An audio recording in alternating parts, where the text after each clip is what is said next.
मेरा नाम रूपश्री है। मेरे हस्बैंड आर्मी में डॉक्टर हैं। हमारी शादी के अभी 4 महीने ही बीते थे कि उनकी पोस्टिंग अरुणाचल प्रदेश के तवांग डिस्ट्रिक्ट के एक आउटपोस्ट में हुई।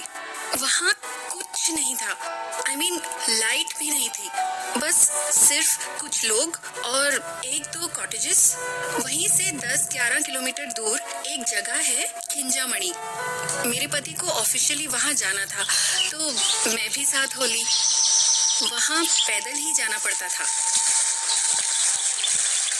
उफ, मैं बहुत थक गई हूँ। अभी और कितना चलना है?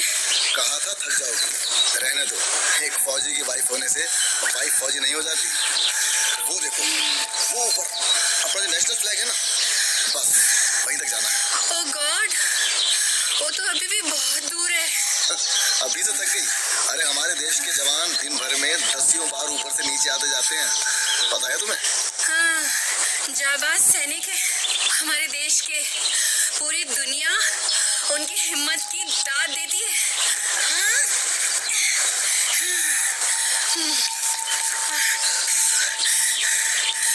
मैं फौजी ना सही, फौजी की पत्नी हूँ। अब तो वहाँ पहुँचने के बाद ही दम लूंगी, समझे? चलो। हम बहुत थक गए थे उस पोस्ट तक पहुँचते पहुँचते। वो जगह भी बहुत सुनसान थी। मैं जोश में वहाँ तक आ तो गई, मगर मुझको वो जगह अच्छी खासी डरावनी लग रही थी। आर्मी के गेस्ट हाउस में हमारे ठहरने की व्यवस्था थी। वहाँ का कुक एक गोरखा था जिसका नाम छोटू था। उस दिन शाम को ठंड बहुत बढ़ गई थी और मैं गेस्ट हाउस में अकेली थी। बुखारी, जिसमें लकड़ियाँ और केरोसिन डाल के जलाते हैं ताकि रूम गर्म रहे, उसकी आग कुछ कम होने लगी, तो मैं पास पड़ी लकड़ियों से बुखारी को और तेज करने की कोशिश करने लगी। पर अचानक आग कुछ ज्यादा ही तेज भड़क उठी। ओह, ये आग तो भड़कती जा रही है। ओह गॉड, इतनी ऊंची लपटें। अब क्या करूं? कोई है? छोटू, छोटू! ये आग तो बाहर तक हेल्प! अच्छा हुआ मेरी आवाज सुनकर छोटू वहां आ गया। उसके हाथ में एक कंबल था। हटो हटो मैडम जी, हटो। संभाल के मैडम, ये अभी बुझाता हूँ। पता नहीं, समझ नहीं। बुझ गया क्या मैडम जी? मैडम जी, आपको इधर का आग जलाना नहीं आता है तो काहे को जलाता है? मैडम जी, सब कॉटेज लकड़ी का है, आग लगता ना तो सब जल जाता। गोरखा मुझ पर बहुत नाराज हो रहा था। एक्चुअली गलती मेरी थी, सो मैं उसे कुछ कह नहीं पाई, लेकिन गुस्से में उसकी आंखें कितनी लाल हो गई थी। मुझको लगा कि वो मुझसे बहुत नाराज हो गया, मगर तभी मैंने अंदर किचन से छोटू को विसिल बजाते हुए सुना। वो मस्ती से किसी गाने की धुन निकाल रहा था, तो मैंने भी हिम्मत करके, छोटू जी, अगर आपका गुस्सा उतर गया हो तो 1 कप चाय पिला दीजिए। लाया मैडम जी, बस 5 मिनट। तभी बाहर डोर पे नॉक हुआ। मुझको लगा कि ये वापस आए होंगे। मैं खुश हो गई। छोटू जी, साहब भी आए हैं, उनके लिए भी 1 कप चाय और बना लेना। मैं जो सामने देख रही थी उस पर चाहकर भी यकीन नहीं हो रहा था। सामने दरवाजा खोला तो सामने छोटू ढेर सारी लकड़ियां पकड़े बाहर खड़ा हुआ था। अगर ये बाहर था तो अंदर कौन था? सलाम मैम साहब, अभी थोड़ा लेट हो गया। मैं अभी बुखारी का आग जलाता हूँ। छोटू, तुम तो अभी अंदर किचन में थे ना? सीटी बजा गाना गा रहे थे ना? मैंने तुमसे चाय बोली, साहब आए। हाँ, क्या बात करती है मैम साहब, मैं कोई सीटी नहीं बजा। मुझे तो सीधा बोलना भी नहीं आता मैम साहब। मैं तो अभी आया आपके सामने। अच्छा, मैं आपके लिए चाय बना के लाता हूँ। ये हो क्या रहा था? कहीं मैं सपना तो नहीं देख रही थी? शाम को इनके घर आने पर मैंने सारी बात इनको बताई तो इन्होंने बस इसको मेरा भरम कह के टाल दिया। अगर ये भ्रम था तो आग से जलने का निशान मेरे हाथ पर अब तक क्यों था? कौन था वो गोरखा जिसने उस समय आकर आग बुझाई? मैं जितना सोचती जा रही थी उतना ही उलझती जा रही थी। अब शाम को इनके एक फ्रेंड डिनर पर आए। हम सब डिनर कर रहे थे। खाना मजेदार बना है भाई। अरे आज समझ में आया भाई, आनंद छोटू के बनाए खाने में नहीं है, साथ मिलकर खाने में है। That's right. सच में खाना अच्छा बना था, क्योंकि पूरे एरिया में लाइट तो थी नहीं। बाहर मुझको हल्की हल्की चांदनी की रोशनी दिख रही थी। डिनर के बाद मैंने रजत से बाहर चलने को कहा तो रजत के दोस्त बोले, नहीं भाभी जी, इस समय बाहर जाना ठीक नहीं है। क्यों, कुछ प्रॉब्लम है? हाँ, कुछ ऐसा ही समझ लीजिए। आप यहाँ अभी नए हो तो धीरे धीरे यहाँ के माहौल से वाकिफ हो जाओगे। ये इतने सारे घोड़े, ये कैसी आवाजें हैं भाई साहब? कुछ नहीं भाभी जी, वो पास के ही गांव के घोड़े हैं। अच्छा वो छोड़िए, खाने के बाद आप कुछ मीठा नहीं खिलाएंगे क्या? हाँ? हैं? है ना, खीर। अभी लाती हूँ, मैंने अपने हाथों से बनाई है। मुझको न जाने क्यों ऐसा लगा कि भाई साहब को छुपा रहे थे, क्योंकि घोड़ों की आवाज सुन के मैंने उनके चेहरे पर एक डर सा देखा था। और जब वो जाने लगे तो हाँ रजत, एक बात बताना चाहता हूँ, ये पूरा इलाका बहुत सेफ नहीं है, खासकर रात में तो बिल्कुल भी नहीं। सो बी केयरफुल है, स्पेशली भाभी जी आप। और हाँ, रात में कोई भी डोर नॉक करे तो डोर ना खोलिएगा। आखिर रजत के दोस्त ने ऐसा क्यों कहा? रजत ने इस बात को बिल्कुल भी सीरियसली नहीं लिया, मगर मैं बिस्तर पर भी लेटकर न जाने कब तक इसी उधेड़-बुन में रही कि वो घोड़ों की आवाजें क्या थी और छोटू किचन से बाहर कैसे आ गया।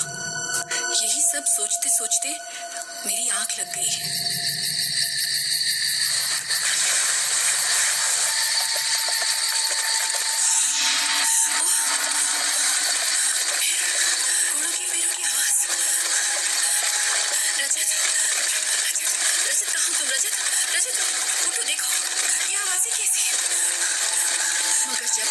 पर नजर डाली तो मेरे होश उड़ गए।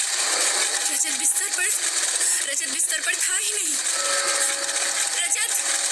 रजत कहाँ गए? ऐसा लगा मानो सारे घोड़े दौड़ते हुए गेस्ट हाउस के सामने ही आकर रुक गए थे। मैं बुरी तरह डर गई थी और ये चिंता भी थी कि रजत कहाँ चले गए इतनी रात को। मैं ये सोचकर आगे बढ़ी कि दूर से झांक कर देखूं कि तभी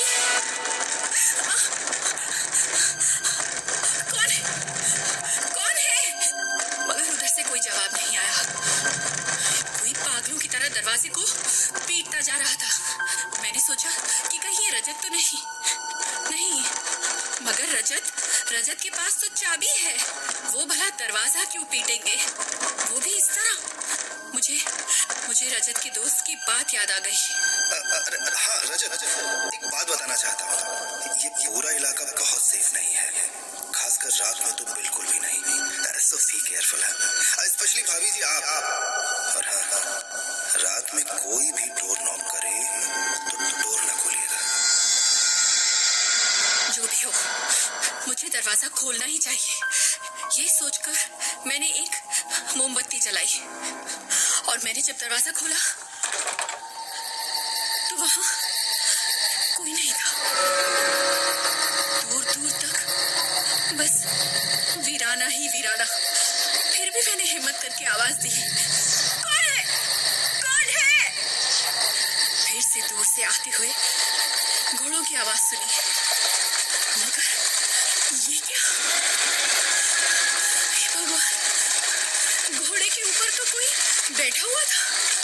जैसे ही वो घोड़ा मेरे करीब आया, मेरी आंखें फटी की फटी रह गई। उस पर जो सवार था, उसका सर ही नहीं था। मैं वहीं जड़ सी रह गई। अपनी आंखों पर यकीन नहीं हो रहा था मुझे उस बिना सर वाले घुड़सवार के हाथों में गन थी। क्या बताऊं, एक भयानक चीख मेरे गले के अंदर घुट के रह गई। मैं वापस बदहवास अपने कॉटेज की तरफ बढ़ी, मगर तभी मेरे पैरों से कुछ टकराया, जिसकी वजह से मैं गिर पड़ी और उठकर मैंने हल्की सी रोशनी में जब उस चीज को देखा जिस वजह से मैं गिरी थी, तब मेरा खून ही जम गया। वो एक कटा हुआ सर था, मगर वो बोल रहा था। मैं रात भर बेहोश रही। जब सुबह होश आया तो खुद को अपने बिस्तर पर पाया। रजत टेंशन में मेरे हाथों को हाथ में लेकर मुझे निहार रहे थे और छोटू वहीं पास खड़ा था। शाफी, मुझे आपको होश आ गया। कैसा फील कर रही हो? हाँ, अब ठीक हूँ, मगर कल रात वो कौन था? वो रिलैक्स रूप। तुम रात में मुझे बाहर बेहोश मिली थी। मैं समझ नहीं पा रही थी कि रात को जो मैंने देखा उस पर यकीन करूं या उसको एक सपना समझकर भूल जाऊं बस। फिर मुझको याद आया कि रजत रात में कहीं गायब हो गए थे। जब मैंने इस बारे में रजत से पूछा तो कल बॉर्डर पे कुछ क्रॉस फायरिंग हो गई थी। एक सोल्जर इंजर्ड हुआ था। अर्जेंट कॉल थी, तो मैं तुमको बिना बताए ही चला गया था। अगर जब मैं वापस आया तो तुमको बेहोश पाया, लेकिन हुआ क्या था? फिर मैंने रजत को सारी बात बता दी, मगर वो तो ये सब मानने को तैयार ही नहीं थे। इसीलिए कहता हूँ ज्यादा हॉरर फिल्म्स देखना बंद करो।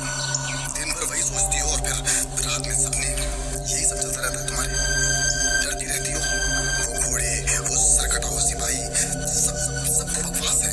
डॉक्टर, वो सिर कटा सिपाही, वो घोड़े बकवास नहीं है। हाँ, हालांकि हम पढ़े लिखे हैं, हमारा हक बनता है कि हम इन सब बातों को न माने, मगर ये सब उतना ही सच है जितना तुम दोनों का यहाँ मेरे सामने मौजूद होना। आपका कहने का मतलब क्या है भाई साहब? कल जो कुछ भी मैंने देखा वो सब सच था क्या? मेरा वहम नहीं? जी भाभी जी, बिल्कुल सच था। जो भी यहाँ पोस्टेड हैं वो सभी उन घोड़ों और सैनिकों को अच्छे से जानते हैं। आप भी जान ही जाते, मगर आपका सामना उन सैनिकों से ऐसे हो जाएगा मुझको पता नहीं था। भाभी जी, हमारी चाइना वॉर के समय की प्लाटून थी। चाइना ने हम पर धोखे से वार किया था और आधी रात को हमारे सोते हुए सारे सैनिकों के गले रेत दिए, एक को मार दिया। मगर उन वीर सैनिकों के शरीर तो मर गए, मगर उनकी देशभक्त आत्माएं